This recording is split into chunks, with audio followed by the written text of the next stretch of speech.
Lepo pozdravljeni v Gospodu, vidim tudi z moje strani. Kako danes praznujemo?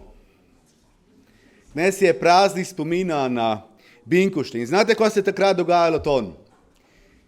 Bili so skupaj zbrani Jezusovi učenci oziroma tisti, ki so verovali v Jezusa, njegovi obljubam, in so bili poslušni tome, ko je on njim povedal in je pravil, idite in čakajte. Šli so skupaj, so čakali v molitvi, v slavljenje in potem se je zgodilo, tako vemo, čudež, torej opisujejo evangelije oziroma v apostolskih 4 da je prišel Sveti Duh na njih in rodila se je cerkev. V bistvu je danes binkošni dan kot rojstvo cerkve.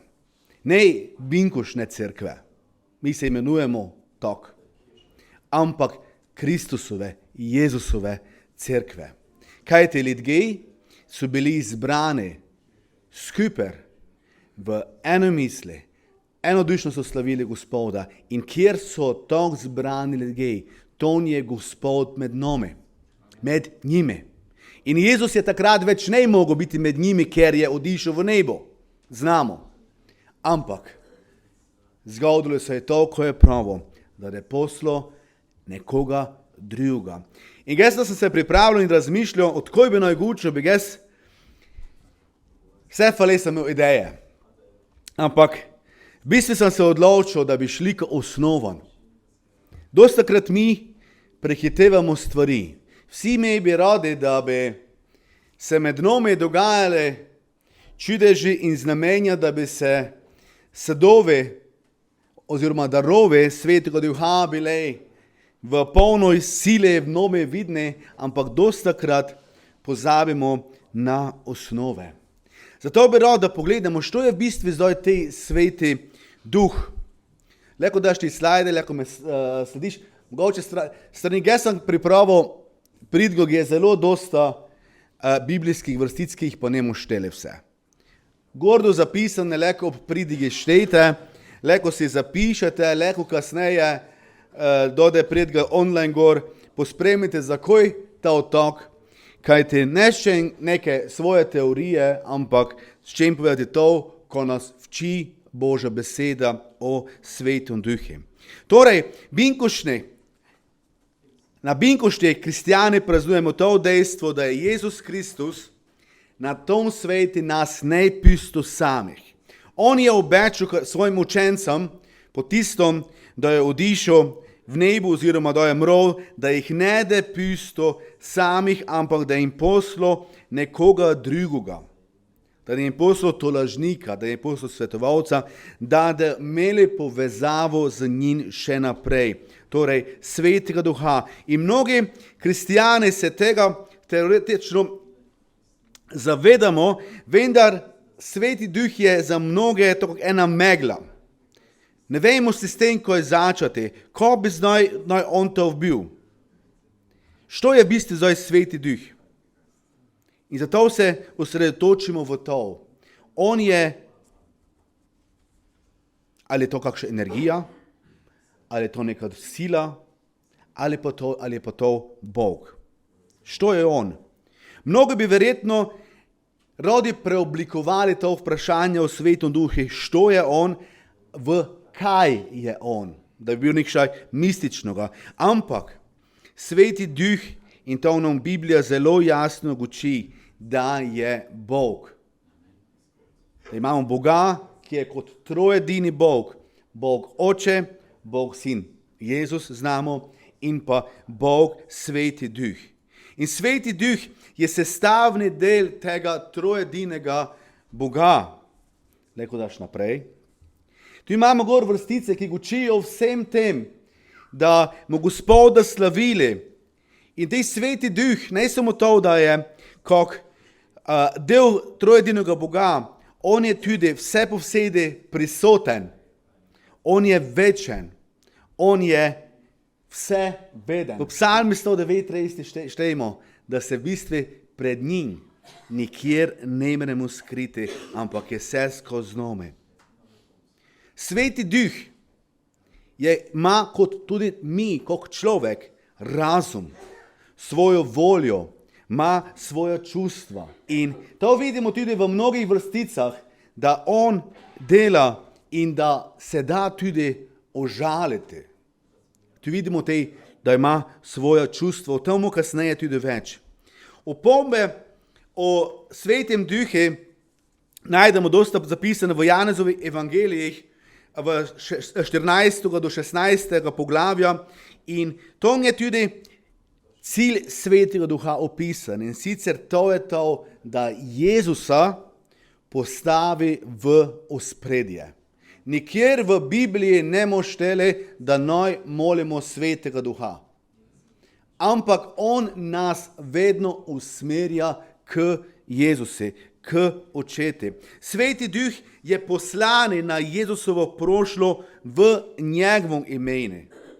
In to, ko on razodeva ljudem, ne guči samo od sebe, ampak izhaja iz tega, ko je on čul oziroma kar sprejema od Jezusa in očeta. Zato lahko povemo to, da tam, kjer sveti duh deluje, je v središču so ne ljudje, niti ne sveti duh, ampak je Jezus Kristus.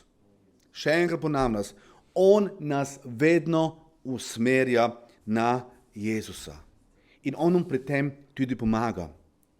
Sveti duh, on je vodo nadihoval in deloval v ljudeh v stare zaveze, lahko bi šli kaole. Že v samo začetku štemo, da je duh lebdel nad vodami, ali to, mislim, da to piše, ne imam, kako? Vel nad vodami in da so preroki čuli Božji glas, in sveti duh to guči. In to ne bomo šli, ampak jaz bi se rad osredotočil na to delovanje njegovo med oziroma po binkoštih. Če štejemo različne odlomke iz Nove zaveze, ki opisujejo, ko dela sveti duh, je jasno, da je on kot eden katalizator nikak štere lovči dobro od slabega. V bistvu, brez svetega duha, mi kot kristjani sploh ne bi mogli obstajati. Kajti, začne se z dejstvom, da je sveti duh tisti, ki nam sploh da prepoznati, da sem ges kriv, da sem kaj napravil, da sem napravil nekaj slabega, da sem grešen in da nisem odrešenje. Hkrati je on tisti, ki nam pokaže pot iz te dileme. Saj nam jasno pokaže, kaj ste odpuščanje krivde in novo življenje mogočiva samo po Jezusi Kristusi. Slediš, Žan? Super. Če se človek odpre delovanje svetega duha, se zgodi naslednja stvar, štero svetopismo imenuje novo rojstvo ali preporod. Janez 3:3 in pa Tit od tem gučita. Oseba zapesti svoje staro življenje brez Boga in postane Božji otrok. In v tom procesu je sveti duh kot ena babica pri porodi otroka. Ki je duhovno, se mi prerojevajo. Ono je tisti, ki nam to omogoči. Pri tom procesu duhovnega rojstva sveti duh ne počiva, ne, nasprotno, on je ton, poleg, kot vsaka babica, z nasveti, z pomočjo, z podporo in nam pomaga pri tem, da lahko to, ko je za nas to novo rojstvo, nedojemljivo, ampak da se to lahko sploh v našo življenje zgodi. In kako Božje me otroke pomaga potem napraviti tudi prve korake v vere. Sveto pismo opisuje te proces kot naselitev svetega duha v vernike. Tako povedano, vse življenjsko skupnost imamo mi za svetim duhom in kristjan se lahko ves čas svojega življenja zanese na to, na prisotnost in pomoč svetega duha. In ker je biti kristjan težko sam, in to bi rad zelo povdaril, če što je misli, ges v glavnem, ka moj ges, moj odnos z Bogom urejeni in meni drugih vernikov ali drugih kristjanov najtrbe se zelo moti. Ne mreš biti kristjan samotar. To ne obstaja. Kajti Sveti Duh vedno spodbuja tudi odnose in skupnost med posameznimi kristjani. Zato je to tudi binkošti rojstvo cerkve. Cerkev, druga beseda, skupnost. Pri njem so se učenci, takrat so se učenci na binkošti dan združili telesno, bili so na eno mesto, istih misli, štemo. In duhovno so imeli skupnost in vsi so bili prežeti. Božja beseda pravi, napolnjeni s Svetim Duhom. 1. Korinčanom 12:13 štemo.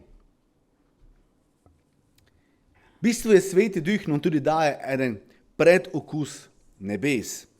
Sveto pismo večkrat uporablja simbole in podobe, da bi opisalo, ko je Sveti Duh in ko dela za kristjane. In v drugi pismu Korinčanom, naprimer, Pavel primerja Svetega Duha kot preplačnika ali poroka. Mislim, da tudi to reče poroštvo, kad nam je položil poroštvo Duha, štero ga je Bog dal kristjanom. Kristjani so odrešeni na podlagi upanja. Del svojega odrešenja že doživljamo. In odpuščanje krivde in dejstvo, da lahko živimo v odnosi z Bogom, to doživljamo. Toda popolna odrešitev pride šele v večnosti. Šele tam, da je vsa krivda zbrisana, ne več ne da je naš problem. Šele tam, da ne da je več trpljenja, ne da je več mučnih vprašanj. Šele tam več ne da napetosti v odnosi z Bogom, ali pa v napetosti z solzami, ali pa napetosti z soverniki v cerkvi. To tega ne da. Da kristjani ne bi izgubili upanja ob vseh težavah na tom svetu in v svojem življenju jim je Bog dal Svetega Duha in za njegovo močjo preobrazbe lahko že zdaj izkusimo predhodnjo resničnost. To je to, kako tisti, štiri imate rade avtuje. Kad si en avto nagledate, šterega obvezno ščejte mete. In te treba je ponavadi dati avans. Ali pa akontacijo, ka naprej. Ampak, da te avto vož grata, moramo počakati, dokaj ne pride. Dokaj se v njega ne sedamo, pa podpišemo, kaj je naš. To je Sveti Duh za nas dal eden avans. Ti si moj. In enega dneva boš pri meni. Večno življenje je v Božji prisotnosti in navzočnosti. Jezus večkrat omenja Svetega Duha kot pomočnika in svetovalca svojim učencem. Te izraz prevzema raznoliko delovanje Svetega Duha v vernike. Naprimer, daje jim gotovost, ka so Božji otroci. Kako? S tem, da ga lahko zovemo Aba, Oče. Rimljanom 8:14 naprej. Ali pa jim pomaga, da več ne vejo, kako naj molijo, da enostavno zmanjkajo naše besede, da lahko v duhi naprej molimo. To je proces, šterega brez pomoči Svetega Duha ne bi bil mogoče. In temu se pove posvečenje. Pri tem se kristjan spreminja in postaja vedno bolj podoben Jezusi. Mnogi kristjani poskušajo to napraviti po lastni moči in so pri tem mnogokrat razočarani, ker jim to ne uspeva. Pismo Nove zaveze pa poudarja, kaj je predvsem Sveti Duh tisti, ki pomaga odpraviti zavist, prepire, izbruhe jeze ali nemoralno vedenje. Namesto tega pa povzroči, kaj ljudje v svojem življenju zrastejo v enimi novimi lastnostmi, kot je veselje, mir in samodisciplina. Galečanom to opisuje, znamo, sad mesa, sad duha. Poleg tega Sveti Duh vsakemu kristjanu daje tudi sposobnost, šterimi lahko deluje v cerkvi in v svojem okolju, tako leko postane vidno nekaj novega, Božjega, svetega v njegovom življenju. Vse lepo in fajn se čuje, ampak obstajajo tudi omejitve, ki ovirajo delovanje Svetega Duha. In na nas je, da te stvari sprejmemo resno, kot Božje opozorilo. Kajte, Sveti Duh je kot tolašnik, ko je še ena druga njegova lastnost. Svetovalec, pomočnik in leko bi še dole našteli. Sveti Duh je kot veliki Božji dar svojim otrokom od Očeta nebeškega ali po Jezusi obečane poslane. In kako mi ravnamo s tem? Galačanom 5:16 pravi, živite, moram to prešteti, ker sem se skupiral, pa sem z drugega prevoda vzel. Pravim torej, živite v duhu in nikakor ne boste stregli po želenju mesa. Če delamo tisto, ko naše telo šče, nas to zavira. Efežanom 5:18, ne opijajte se z vinom, v čemer je razduzanost, temveč naj vas napolnjuje duh. Efežanom 4:30, ne žalostite Božjega svetega duha, s katerim ste bili kot s pečatom zaznamovani za dan odkupitve. 1. Tesaloničanom 5:19, duha ne ugašajte, preroštev ne začujte. Galačanom 5:16, pravim torej, še eno ponavljam, živite v duhu in nikakor ne boste stregli po želenju mesa. Obseg delovanja Svetega Duha v kristijani je torej odvisen od tega, koliko prostora mi kot verniki nameravamo dati Svetemu Duhu. Sveto pismo nas vči in povdarja, da moramo biti prežete, napolnjene z Svetim Duhom. In z drugimi besedami Sveto pismo to tudi imenuje kot hoja v duhe. Nasprotno pa leko vernik Svetega Duha tudi užali. Kako se to leko zgodi? Naprimer, da ne upoštevamo njegovega glasa. Da nas ne zanima to, ko nas on opozarja. Kako se to zgodi? Iskreno, ali čutite, ali znate vi, da kaj napravite naopak? To so opozorila. To so opozorila in na nas je, če bomo na to reagirali. Gospod nam je dal, mi to pravimo, vest. In včasih imamo takšno, kaj nas vest peče. Ne zanemari to, ne zakopaj to, ne potisni to na stran, ampak stvari uredi. Kajti brez tega te leko, ko smo prelečili, te leko strah Gospodovega ponovnega prihoda ali srečanja z njim, kakorkoli. Delovanje Svetega Duha je oslabljeno, da kristijani ne upoštevajo tega, ko je za Božjega Duha sveto. Ali kdo v svojem življenju namerno dopuščamo napačno ravnanje. Zgoraj omenjeni ali prej prešteti sadovi duha se potem ne morejo razviti. Lastno življenje se ne more spremeniti in človek ostane ujeti v svojih starih navadah, štiri se nešte rečiti, in deloma z občutkom krivde, obremenjen z določenimi vedenjskimi vzorci in si misli, koliko je bilo, tako naj ostane. Ne pa mus, kaj bi tako ostalo. Pomoč no je leko primerjava ene nosečnice. Ja, med drugim, že dolgo smo ne nosečnice imeli v cerkve. Primerjava nosečnice štero nosi malo življenje v svojom maternici pod srcem, ko to povem. In ta nosečnica leko rast tega dojenčka, novega življenja spodbuja ali zavira.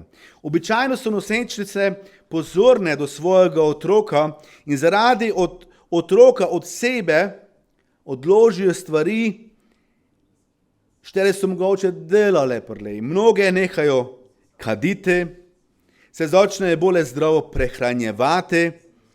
Stvari, štere so prlej delale, zakaj? Zaradi odgovornosti, ki je zdaj imajo v svojem teli noter.